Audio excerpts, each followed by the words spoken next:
You've heard this story before. A mother sees her kid pinned under a car. She's not an athlete. She doesn't train. On paper, she shouldn't be able to lift half of that. And she lifts nearly a ton of steel with her bare hands, drags her child out from under it, and only then starts shaking. The disturbing part isn't the strength, it's where it came from, because that strength didn't show up in that moment. It was always there, inside her, inside you, locked away, hidden. There's a safety switch inside your brain that spends your entire life stopping you from using everything your muscles can actually do. Because if you did, you'd rip your own tendons off the bone. Your brain decided it's better to keep you weak than to let you tear yourself apart. And here's the part nobody tells you. That same organ, about the size of 2 clenched fists, running on less power than the light bulb you forgot to turn off inside your fridge, does something far more terrifying than holding up a car. It builds worlds. Worlds that never existed. With physics, with sound, with real fear. In real time. For free. While you sleep. The strength was just the demo. What it does with your imagination should be impossible. And here's the strangest part of all. The entire planet, with every supercomputer we've ever built, still can't copy it. Let's go back to that safety switch. In 1961, 2 researchers, Ikai and Steinhaus, decided to test something uncomfortable. Is the limit of our strength in the muscle or in the head? They measured the maximum strength of ordinary people. Then, without warning, they fired off an alarm right behind them. They shouted.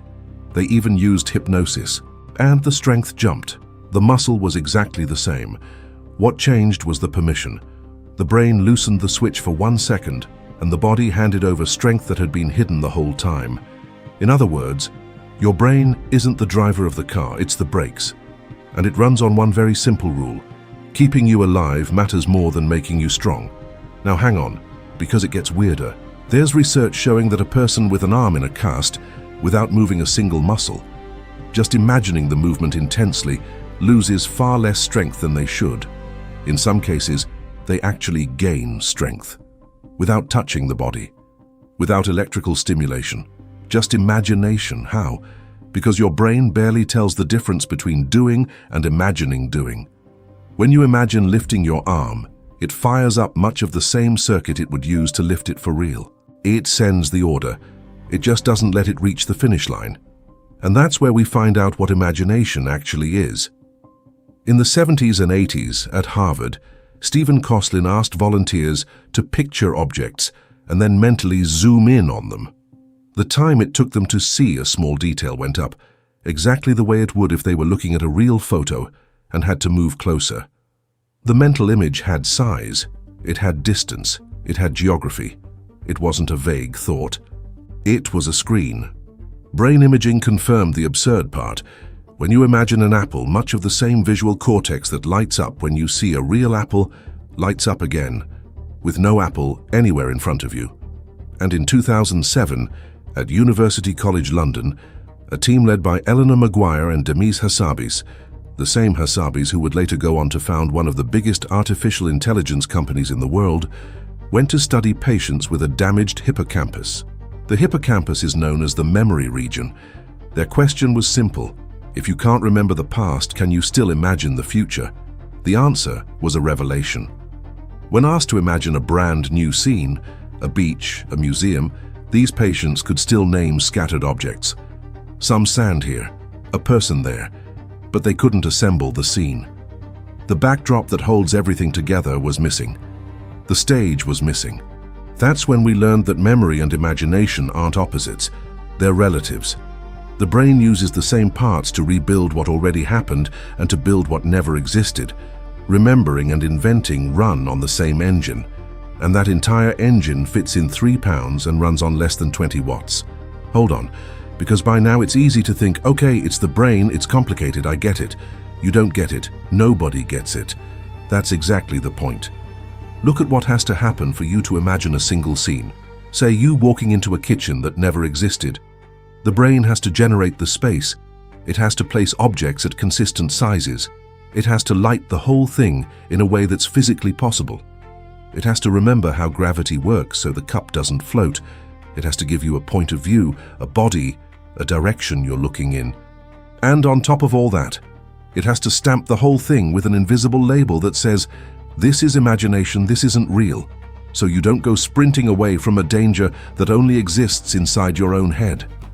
Keeping that label stuck on costs energy. It's a control system running the entire time, separating the inside world from the outside world. When that control fails, in a sensory deprivation chamber, for example, with no data coming in through the eyes or ears, the brain simply starts manufacturing reality on its own. Voices, colors, touches. It hates the emptiness so much it would rather invent a world than sit in none. And if you think this is a big brain thing, remember the mosquito. A brain smaller than a grain of salt, and it still calculates flight, dodge, target, and escape in real time in the dark, while $1 million drone still smacks into the wall. Size was never the secret. The wiring is, because having the parts isn't enough. A brain isn't a pile of neurons any more than a jet is a pile of bolts. It's 86 billion neurons and around 100 trillion connections, and what matters isn't the number. It's the fact that every link is in the right place, talking to the right part at the right time.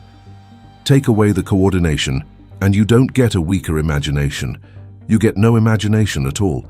You get loose fragments, exactly what happened to those patients in London. So the technical question left on the table is an uncomfortable one. A system where nothing works unless every part is already coordinated at the same time. How does it start existing halfway? Now imagine we could copy this. For real. A machine that simulates the world before it acts, predicts the consequence, weighs the emotional cost of a decision, and corrects course, all in real time on the power budget of a light bulb. It would be the end of car accidents. Robots caring for the elderly without crushing anyone. Surgeries rehearsed 1,000 times in a mind before the first cut. We would rewrite the planet. There's just one problem. We tried, and it was humiliating. June 2015, Pomona, California. DARPA, the most advanced military research agency in the United States, brings together the best humanoid robots in the world for a challenge. The tasks? Open a door, drive a car slowly, walk over rubble. Things an 8-year-old does without thinking.